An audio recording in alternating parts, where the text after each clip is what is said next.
बारामती लोकसभेत विजय शिवतारे हे बंडखोरी करण्यावरती ठाम आहेत आणि त्यामुळेच महायुतीतलेच अजित पवार यांचे जे उमेदवार असणार आहेत त्यांना याचा फटका बसणार हे उघड आहे। आणि या बाबतीतच बोलण्यासाठी आपल्यासोबत अजित पवार गटाचे पिंपरीतले आमदार अण्णा बनसोडे आपल्यासोबत आहेत।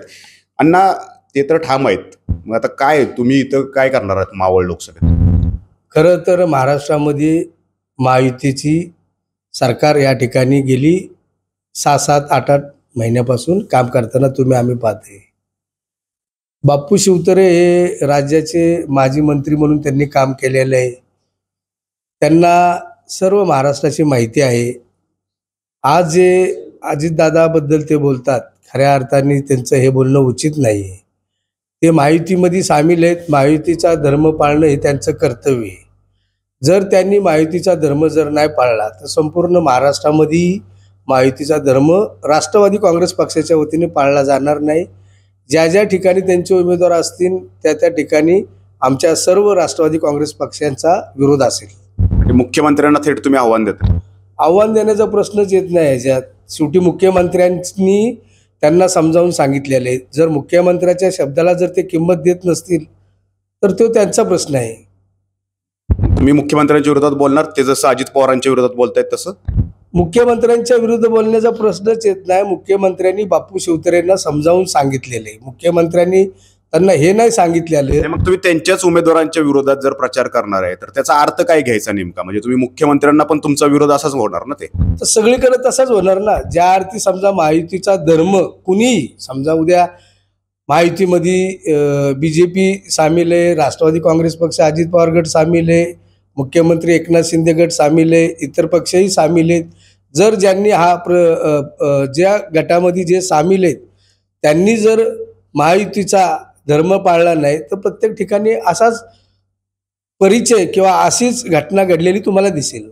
आता इथं श्रीरंग बारणेंचं नाव चर्चेत आहे, कदाचित त्यांचंच नाव फायनल होणार आहे। मग तुम्ही त्यांचा प्रचार नाही करणार म्हणजे महाविकास आघाडीचे संजोग वगैरे यांचा प्रचार करणार का? मग तुम्ही? नाही, आम्ही आमच्या विरोधाचा प्रचार करणार नाही, पण महायुतीमध्ये जो उमेदवार आम्हाला दिलेला असेल आम्ही तटस्थ राहू, आम्ही त्यांचा पण प्रचार करणार। तुम्ही त्यांचा बारणेंचा जर प्रचार नाही केला तर वगैरेंचा प्रचार होतोच ना त्यातनं? नाही, ते आता तुमचा समजण्याचा प्रश्न आहे। शेवटी आम्ही असं म्हणले का, समजा उदाहरणार्थ मी या पिंपरी विधानसभा मतदारसंघाचा आमदार आहे, उद्या मावळ मतदारसंघाचे आमदार सुनील शेळके असतील, हे तटस्थ राहतील ना। आम्ही तटस्थ राहिलो याचा अर्थ असं नाहीये की आम्ही विरोधी पक्षाचा प्रचार केला म्हणून। यातून म्हणजे 2019 मध्ये बारणेंनी जे पार्थ पवारांचा प्रचार केला होता त्याचाही बदला म्हणजे यातून निघू शकतोय?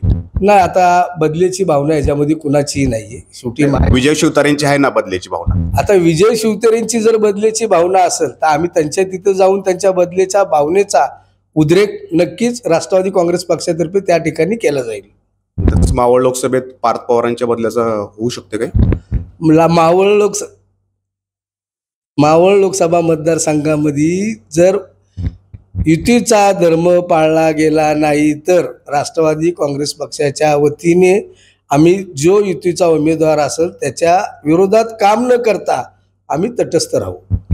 तर या ठिकाणी केवळ मावळ लोकसभेतच नाही तर राज्यात जिथं जिथं शिंदे गटाचा उमेदवार असेल तिथं या ठिकाणी अजित पवारांचा गट जो आहे तो विरोधात प्रचार करताना पाहायला मिळेल। बारामती लोकसभेत विजय शिवतारे बंडखोरीच्या भूमिकेत आहेत, परंतु त्याचे पडसाद आता राज्यात जिथं जिथं शिंदे गटाचे उमेदवार असतील तिथं पाहायला मिळणार आहेत। नाजिम मुल्ला, एबीपी माझा, पिंपरी चिंचवड। एबीपी माझा, उघडा डोळे बघा नीट।